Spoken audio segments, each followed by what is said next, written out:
रखी है, in that case also I am suppose to do the same thing. Unfortunately ये चीज़ें skip हो जाती. मैं ये नहीं कहता कि हम इसको डेलिबरेटली करते हैं, but I think at times we just skip it. गलती से रह जाती है, तो वो गलती जितनी कम हो जाए उतना अच्छा है. Coming over to another very important issue, क्योंकि मैं सिर्फ आपसे थ्योरेटिकल बात नहीं करूँगा कि प्रोविज़न कितना करना. आई will not talk theoretical, I will only talk what I have found during the course of my own audit कि कहाँ कहाँ पे प्रॉब्लम्स हैं और कहाँ कहाँ पे वो आसानी से एग्री कर जाते हैं इमीडिएटली मेरे साथ. जब मैं लॉन्ग फॉर्म ऑडिट रिपोर्ट देता हूँ, ये भी एक पॉइंट है और ये नोटिसेबल पॉइंट है. 2 रिपोर्ट देता हूँ मैं, एक मेन ऑडिट रिपोर्ट, एक लॉन्ग फॉर्म ऑडिट रिपोर्ट. मेरी दोनों रिपोर्ट में इनकंसिस्टेंसी रहती है, हमेशा विरोधाभास रहता है हमेशा. Long form audit report is a report for the systems, पर मैं उसमें वो भी पॉइंट लिख देता हूं जो मेन ऑडिट रिपोर्ट में आने चाहिए, बेसिकली जो कवर होने चाहिए. और मेन ऑडिट रिपोर्ट में वो लिखता नहीं जो मेन ऑडिट रिपोर्ट में आने चाहिए. I will give you examples, क्योंकि बिना एग्जांपल के कोई फायदा नहीं है. I started my career as a lecturer, तो वो आदत पड़ी हुई है. और as a student also, very frankly, whenever teacher use to say something, मैं कहता था जी एग्जाम्पल दो, उदाहरण से समझाओ, ऐसे नहीं समझ आती हमें. मेरे पास 2-3 क्वेश्चंस हैं लॉन्ग फॉर्म ऑडिट रिपोर्ट में. क्वेश्चन तो बहुत सारे हैं, बट 2-3 क्वेश्चंस मैं सिर्फ एग्जाम्पल के तौर पे दे रहा हूं आपको. One question says whether there are any cases, how many cases are overdue for renewal or review exceeding 6 months and exceeding 1 year. Prudential norm मेरी ये कहती है कि if at all any renewal or review is outstanding for a period exceeding 6 months, that is 180 days, in that particular case the account has to be categorized as NPA irrespective of the performance of the account. Performance कितनी भी बढ़िया हो account की, कितने भी अच्छे debit credit हो, interest service कर रहा हो, सब कुछ कर रहा हो, but the account has to be classified as NPA if it has not been renewed for a period exceeding 6 months. मैंने लॉन्ग फॉर्म ऑडिट रिपोर्ट में लिखे हुए 3 अकाउंट हैं ऐसे. एमओसी मैंने दिया नहीं, अकाउंट वो परफॉर्मिंग दिखा रहा बैंक. दूसरी जगह मैं लिखे जा रहा हूं, जब मैं एडवांसेस पे आता हूं, in a large number of cases stock statements are not being submitted for a period even up to 1 year or maybe a long period. वो मैं पिछले साल की रिपोर्ट उठा लेता हूँ, उसने लिखा होता मोस्ट तो मैं लिख देता हूँ लार्ज, उसने लिखा होता सर्टेन तो मैं लिख देता हूँ सम, उसने लिखा होता है इन ए फ्यू केसेस तो मैं भी लिख देता हूँ इन सम केसेस. चलने दे, कोई बात नहीं. इंग्लिश चेंज करने में तो कोई जाता नहीं, very frankly. But I do it, and believe me, I will touch upon the other aspects also. मुझे उससे कोई दिक्कत नहीं है कि पिछले वाले ने क्या लिखा, आपने क्या लिखा. पर अगर मैंने ये लिखा कि भाई 5 केसेस में, 3 केसेस में, 2 केसेस में स्टॉक स्टेटमेंट्स साल भर नहीं आई या थ्रू आउट द ईयर नहीं है, आपने ये भी नहीं लिखा साल भर नहीं आई, almost throughout the year नहीं आई, ठीक है, तो मेरी प्रूडेंशियल नॉर्म ये कहती है that if I allow a DP based upon a stock statement more than 3 months old, then the account will be considered to be irregular. And if this irregularity continues for a period of another 90 days, the account will become NPA.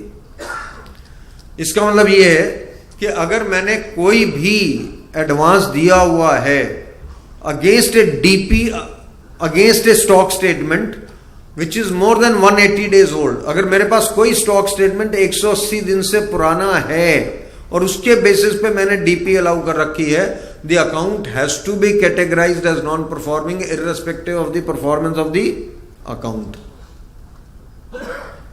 MOC मैंने दिया नहीं, मैं लिखा हूं कि भाई in a large number of cases, in some cases, in most of the cases, in few cases the tax at source has not been deducted from payments of interest or certain other payments. Main report में मैं हमेशा ये लिखता हूं subject to the tax provision being created at the head office. तो मेरी ये duty नहीं कि मुझे उनको बताना है कि भाई कितना टैक्स का इंपैक्ट पड़ेगा इसमें. I am supposed to write that in so many cases or so much of the payments, the tax at source has not been deducted and the consequential impact, if any, may be considered at the head office level. वो मैं लिखता नहीं. मेरी एक request है आप लोगों से, please switch off your mobile और put it on Manmohan Singh mode.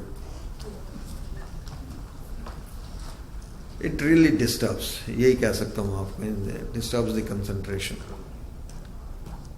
मैं भी बैठा हूँ, मेरी भी कॉल्स आनी है, सारी की सारी साइलेंट मोड पे हैं. The moment I will step out of this room, I will make all those calls. मेरे सब फ्रेंड्स को पता है कि अगर फ़ोन नहीं उठ रहा तो कहीं और है, और जैसे ही फ्री होंगे कॉल सबको चली जाएगी. रात को 11 बजे से पहले पहले.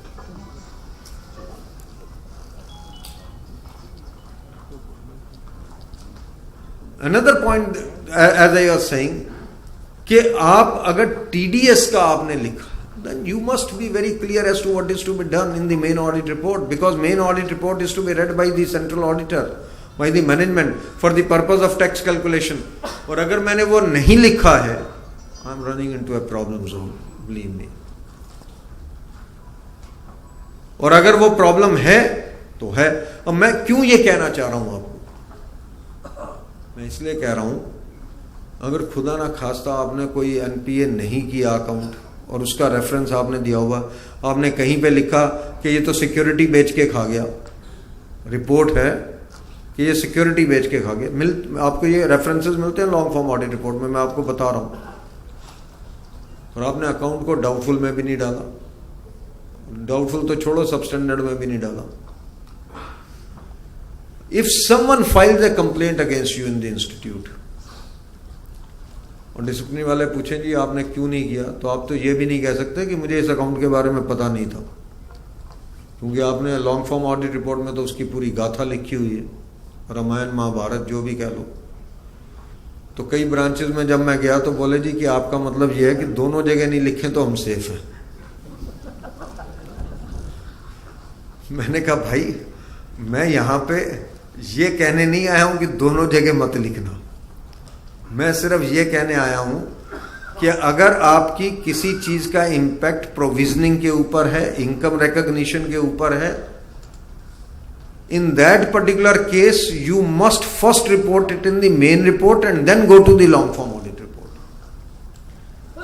और अगर किसी चीज का इंपैक्ट फाइनेंशियल नहीं है, then write it in the long form audit report. Nobody bothers about it. Nobody is really challenging that particular part, because long form audit report is a system report, whereas this report is a report with regard to the what you call the financial part, true and fair को.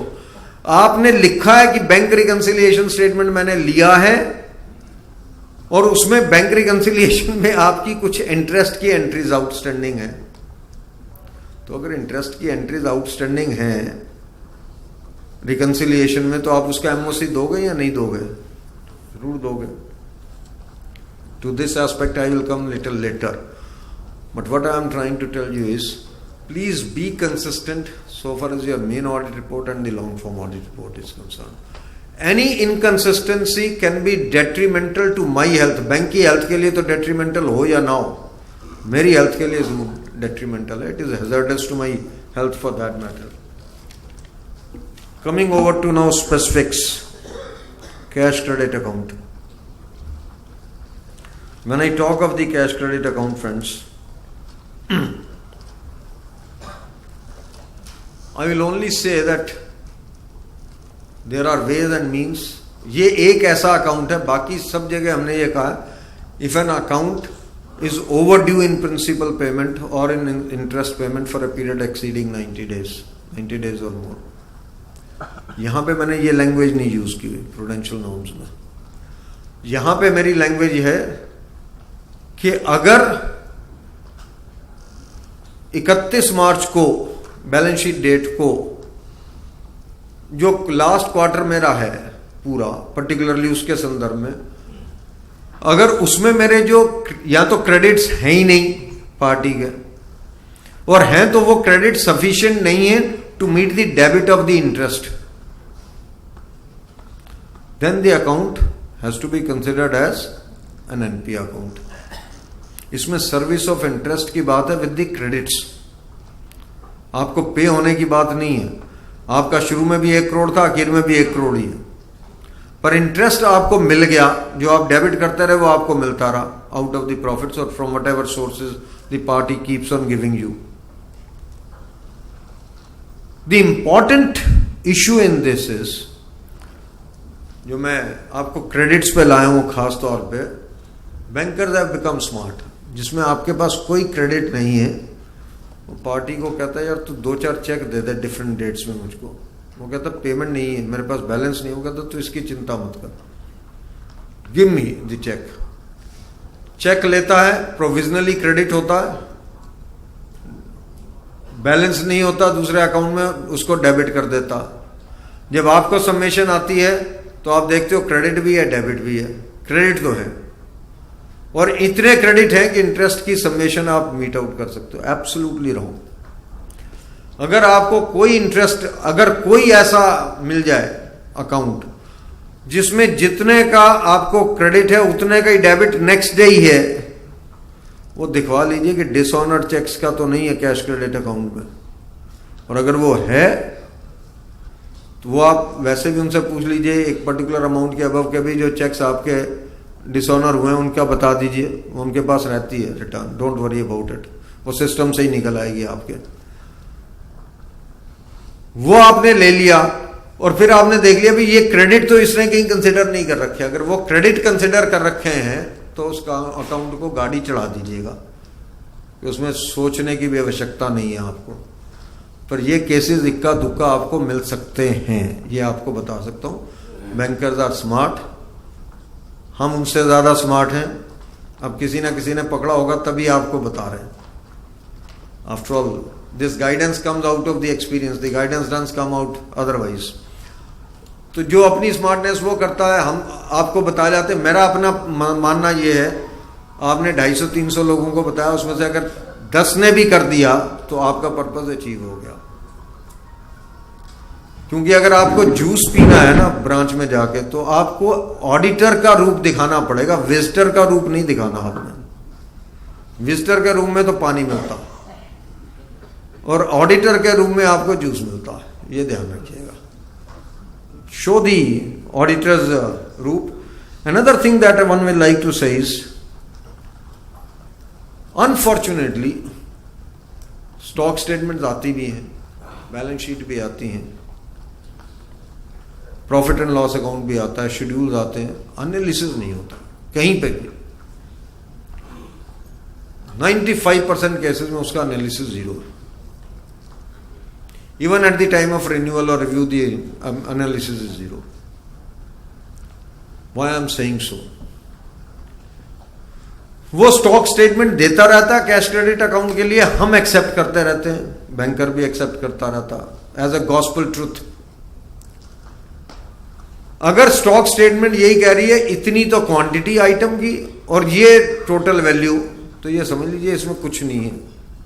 क्योंकि जो format है stock statement का वो ये है कि opening stock कितना, परचेजेस कितनी है, सेल्स कितनी है या कंजम्पशन कितनी है, क्लोजिंग स्टॉक कितना है, रेट कितना है और टोटल वैल्यू कितनी है। अगर उसने उस फॉर्मेट में दिया है तो आप एनालिसिस कर सकते हैं। अगर उसने इसी फॉर्मेट में दिया है जो मैंने आपको बताया कि टोटल क्वांटिटी और वैल्यू, तो आप एनालाइज क्या करेंगे? आपको तो रेट भी नहीं बता रहा वो कि क्या रेट पे लिया। If that is the case, एक तो उसमें जितना आप और देख सकें, वो क्या देखना वो मैं बता रहा हूं आपको, और दूसरा अगर उसमें भी आपको कुछ ना मिले तो इसको लॉन्ग फॉर्म ऑडिट रिपोर्ट में जितना हाईलाइट कर सके कर दें। मैं ये नहीं कह रहा कि अकाउंट को एनपीए कर देना उस केस में। अकाउंट को एनपीए कब करना वो मैं अब बता रहा हूं आपको। जो स्टॉक स्टेटमेंट उसने 31 की आपको दी, 28 फरवरी की दी, आप पूरे साल में देख लीजिए जो उसने स्टॉक स्टेटमेंट दी, एक लेवल लेके चलता वो पूरे का, डेटर्स का, क्रेडिटर्स का, स्टॉक्स का। उसकी पिछले साल की ऑडिटेड बैलेंस शीट उठा लीजिए, और पिछले साल की उसकी 31 मार्च की रिटर्न अभी तक तो आ चुकी होगी ना, वो स्टॉक स्टेटमेंट 31 मार्च वाली में, उससे कंपेयर कर लीजिए। आपको यह पता लगे कि हमेशा स्टॉक उसका आधा होता है ऑडिटेड बैलेंस शीट में, डेटर आधे होते हैं और क्रेडिटर 3 गुना होते हैं। If you find this discrepancy तो उससे कहिए इससे पिछले साल की भी दिखा दे भाई। एक साल की बैलेंस शीट पे मैं रिलाई नहीं करूंगा, उससे पिछले साल की बैलेंस शीट निकलवा लीजिए और उससे पिछले साल का स्टॉक स्टेटमेंट निकलवा लीजिए। अगर उसमें भी वही प्रॉब्लम है तो इसको गाड़ी चढ़ा दीजिए। वो कहता रहेगा कि साहब ये तो एक दिन की पोजीशन नहीं है, दिस शोज द ट्रेंड। उससे कहिए कि तुमने क्या एनालाइज किया, तुम बता दो भाई। तुमने इससे कोई क्वेश्चन पूछा कि भाई तुम्हारे क्रेडिटर का लेवल ज्यादा क्यों है in the audited balance sheet? My misfortune is that our stock auditors are not doing the job which they should be doing. मेरा स्टॉक ऑडिटर तो ये समझता है कि भाई स्टॉक ऑडिट मिल गया, बाकी चीजों की तो मैं बात नहीं करना चाहता क्या कर रहा है स्टॉक ऑडिटर, क्योंकि अच्छा नहीं लगेगा यहां पे बात करना, खड़े हो गए। वो डिस्क्लेमर ही देता रहता बस कि जी ये भी रिकॉर्ड नहीं मिला, ये भी रिकॉर्ड नहीं मिला, ये भी वेरीफाई नहीं हुआ, in absence thereof we are unable to comment upon. तो स्टॉक ऑडिट हो किस लिए रहा है यार? 5 गोडाउन होते हैं पार्टी की, एक वेरीफाई करता है, स्कोप लिमिटेशन भी नहीं लिखता कि मुझे बाकी 4 गोडाउन इन्होंने वेरीफाई नहीं करवाए। प्लीज फॉर गॉड सेक, अगर उसके 5 गोडाउन थे, 5 जगह का वो माल देता है स्टॉक स्टेटमेंट्स में, आपने सिर्फ एक जगह का वेरीफाई किया, बाकी 4 जगह का आपने वेरीफाई नहीं किया, स्कोप लिमिटेशन तो दो कि इसने मुझे करने नहीं दिया। आपका स्टैंडर्ड है on related services, there is a standard on it. I personally feel somewhere or the other, अगर हम ये स्टॉक ऑडिट में इंप्रूव नहीं करेंगे, we will lose out the opportunity to someone else. Cost auditor, cost accountants तैयार बैठे हैं इस अपॉर्चुनिटी को लेने के लिए, you can be sure about it. और कुछ बैंकों ने तो उनको एम्पैनल करना शुरू कर दिया। We have to guard against this somewhere or the other. हम कर नहीं रहे। वो तो सबको जाके ये कहते हैं जी कि स्टॉक का तो काम हमारा वैल्यूएशन का, वैल्यूएशन चार्टर्ड अकाउंटेंट से क्यों करवाते हो? और हम मौका दे रहे हैं उनको। But some few of the stock auditors, few, I am using the word very consciously, are doing an exceptional job. पिछले साल we were doing one of the audits in PNB in Delhi. One of the stock auditor wrote कि इन्होंने ये जो government contracts के अगेंस्ट limit दे रखी हैं पार्टी को, all the government contracts are bogus. और उसने कॉपीज दी, वो जो कॉन्ट्रैक्ट्स थे। अब गवर्नमेंट का कॉन्ट्रैक्ट तो आपको पता कितना लंबा होता, उसकी बाकायदा लीगल वेटिंग होके आती है, एक एक क्लॉज उसमें पढ़ने वाला होता है, उसकी लैंग्वेज होती है। ये आधे आधे पेज के ऊपर 2-5 रुपए के स्टैम्प पेपर के ऊपर एग्रीमेंट हुए हुए हैं, और उसमें यहां तक नहीं लिखा हुआ किसी भी कॉन्ट्रैक्ट में कि काम कंप्लीट कब होगा और नहीं होगा तो पेनल्टी क्या लगेगी। And he made that as the basis कि साहब इन्होंने ये भी नहीं लिखा, and we could prove it that these are bogus, and ultimately the account was taken and the bank agreed to take it to the doubtful category straight away.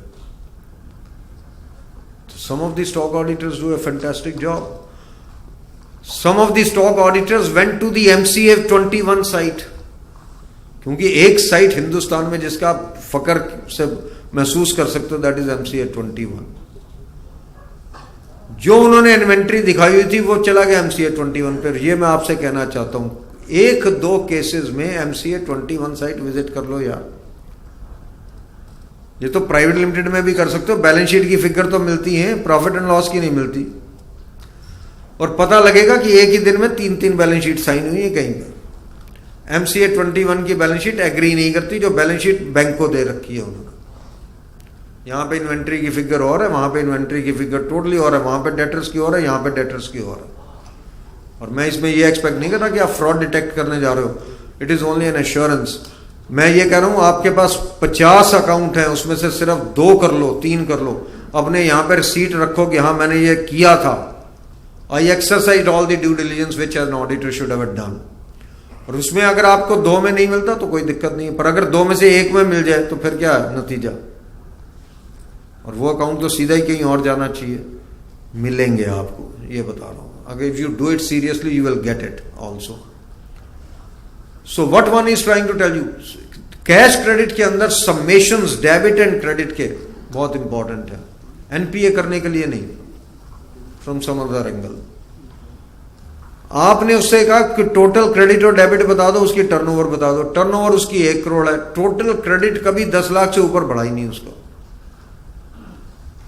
इसका मतलब cell कहीं और रूट हो रही है। यहां तो उसने कोई अकाउंट किसी और बैंक में खोला हुआ है, जबकि उसने अंडरटेकिंग ये रखी है, I will exclusively deal with this bank.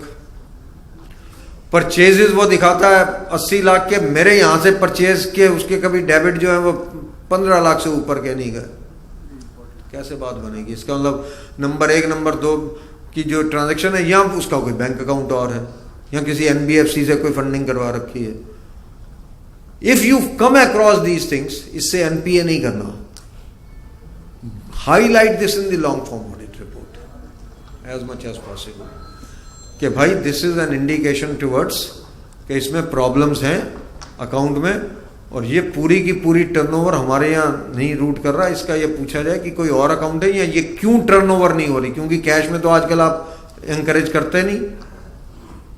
One of the main objections of the Reserve Bank of India is कि auditors are not doing KYC compliance at all. अब आप ये कहोगे हमारे पास टाइम नहीं है, आरबीआई कहता है कि KYC compliance is most important. Cobra post के आने के बाद उनका ये मानना है कि केवाईसी बाकी कुछ कम कर दो चाहे, परंतु केवाईसी जरूर करना है। But the same government at the same time, अब 12 करोड़ 50 लाख आपने अकाउंट खुलवा लिए पब्लिक सेक्टर बैंक से। इस 12 करोड़ 50 लाख जनधन योजना में से सिर्फ 26 लाख अकाउंट जो है वो प्राइवेट सेक्टर बैंक्स ने खोले, पर पद्म विभूषण हमने चंदा कोचर को दिया। ये फैक्ट है। काम करेगा पब्लिक सेक्टर वाला, पद्म विभूषण पद्मश्री मिलेंगे प्राइवेट सेक्टर वाले को। अदरवाइज प्राइवेट सेक्टर का जो शेयर है बिजनेस के अंदर, दैट इज 26 to 30%। उसके हिसाब से कम 3 से 4 करोड़ अकाउंट उनको खोलने चाहिए थे। अकाउंट नहीं खोले उन्होंने, क्योंकि विलेज में कौन जाएगा अकाउंट खोलने। They do class banking, they don't do mass banking. वो ड्यूटी पीएसबीज की है, पब्लिक सेक्टर बैंक्स की है। एक चीज जो मैं अब बोलना चाहता हूं, जब कॉल साहब थे तो शायद मैं नहीं बोल पाता, we are moving towards privatisation of the banks. हम तो ब्रांच ऑडिट्स की बात कर रहे हैं। क्लियर इंडिकेशन, आपने 5 बैंक्स को, Punjab national bank, Canara bank, bank of India और बैंक ऑफ बड़ौदा और आईडीबीआई को तो हम बैंक समझते नहीं खैर, क्योंकि हमारे हिस्से में वैसे ही नहीं आता, वो ब्रांच ऑडिट वैसे ही नहीं करवाते। 5 बैंक्स के सीएमडीज की अपॉइंटमेंट का क्राइटेरिया डिफरेंट होगा, बाकी बैंक्स के सीएमडीज के अपॉइंटमेंट का क्राइटेरिया डिफरेंट होगा। उनका salary level will be different, इनका सैलरी लेवल डिफरेंट होगा। उनके लिए नॉन गवर्नमेंटल लोग भी कंपीट करेंगे, प्राइवेट सेक्टर बैंक वाले, जिनकी 5 करोड़ की सैलरी है वो कंपीट करेगा, और इस बेचारे को सैलरी नहीं मिलती 40 लाख रुपया, 50 लाख रुपया। This is what the government has done just now. We are moving towards privatisation and then we are talking of a holding company of the banks. मैं ये इसलिए बता रहा हूं कि आपको, जो मैंने शुरू में कहा, we must be mentally prepared for something else. They are going to create a holding company for the all banking system. वो holding company में 51% holding नहीं होगी हर बैंक में, you can be sure about it. It can be 40%, it can be 49%, it can be 48%, it can be any percentage. The government will retain maybe 5 to 10 banks only, और state bank की सब subsidiaries मर्ज हो जाएंगी। ये आपको बता दूं, उसमें बैंक की जब ब्रांचेस की स्वैपिंग होगी, कितनी ब्रांचेस रह जाएंगी, एनीबडी नोज। उसके बाद हमारा रोल ये जो ब्रांच ऑडिट पे बात करने का खत्म ही हो जाएगा। मैं तो अपनी अपॉर्चुनिटी देख रहा हूं खत्म हो जाएगी मिलने की दोस्तों को। And this is going to happen in the next 5 years, not more than that. हमारी लीडरशिप इसको विजन में ले रही है, नहीं ले रही मुझे नहीं पता। I can tell you today it's going to happen. Nobody on the earth can stop it. The reforms of the government cannot stop because CS को branch audit कब मिलेगा? The government will continue to reform. Anyway, coming back to the cash credit. Cash credit के अंदर heavy cash withdrawals, KYC का point फिर. क्या आप cash जमा करवाते हो, कैश विड्रॉ कर लेते हो? और अब ये मनी लॉन्ड्रिंग वगैरह को देखते हुए it has a serious implication, believe me. आपको ये पता नहीं, there is something called STR in the banking system, suspected transactions reporting. हर रोज कितने ट्रांजैक्शंस रिपोर्ट होते हैं FIU को, फाइनेंशियल इंटेलिजेंस यूनिट को, इस बात का आपको अंदाजा नहीं है. वो इतनी ज्यादा है कि वो बेचारे काम नहीं कर पाते इस पे. That's another problem. I can tell you, being the audit committee chairman of 2 of the banks, one could really come across कि 1 करोड़ कैश जमा हुआ, 1 करोड़ विड्रॉ हो गया, 1 करोड़ जमा हुआ, 1 करोड़ विड्रॉ हो गया, 50 लाख जमा हुआ, 50 लाख विड्रॉ हो गया. Mind blowing. रियल एस्टेट वाले में क्या होता मैं बता नहीं सकता, आपको बयाने काबिल नहीं है. ये मेरी ड्यूटी है कि अगर कैश विड्रॉल्स हैवी हैं तो मुझे उसको रिपोर्ट करना है लॉन्ग फॉर्म ऑडिट रिपोर्ट में, और उसमें लिखना है कि इसमें KYC इश्यूज है, इसमें चेक करवाइए क्या हो सकता है इसमें. Another point friends that one will like to say is, please look at the basically turnover in the account. मैंने बोल दिया, रिडक्शन ऑफ LC बोल दिया, स्टॉक स्टेटमेंट का एनालिसिस बोल दिया. इसके अलावा मैं ये जरूर आपको कहना चाहूंगा, WIP जिस बैलेंस शीट में, जिस स्टॉक स्टेटमेंट में WIP लेवल बढ़ना शुरू हो जाए, ये समझ लीजिए कि इसमें फ्रॉड होने वाला. अगर मेरा WIP लेवल असेस्ड लेवल है 5 दिन का और 15 दिन का WIP लेवल उसने लिया हुआ, अगर आसपास की फैक्ट्री हो तो विजिट कर लेना भैया, पता लगेगा. रॉ मटेरियल खरीदा नहीं, या जो खरीदा था वो बाहर से बेच के खा के WIP में डाल दिया, क्योंकि उसको कोई वेरीफाई करता नहीं at the end of the day. This is something, again I will not say simply because the WIP is rising turn the account NPA, but look at it with absolute scepticism. और इसमें जो long form में आप लिख सकते हो please लिखिए in respect there of. Another point friends that one will like to talk of is term loans. और भी बोला जा सकता है इसमें, but transaction with sister concern CC में आपने कंडीशन ले डाउन कर रखी है कि सिस्टर कंसर्न के साथ ट्रांजैक्शंस नहीं होंगे, और आपकी उनकी बैलेंस शीट उठाओ तो AS 18 में डिस्क्लोजर्स हैं सिस्टर कंसर्न के साथ. देख लीजिए कभी भाई बैलेंस शीट उठा के AS 18 की ट्रांजैक्शन देखने में तो कोई दिक्कत नहीं है. और अगर AS 18 में ट्रांजैक्शन है तो अपने यहां देख लो भाई मेरे को परमिशन थी या नहीं थी परमिशन करने की, और नहीं थी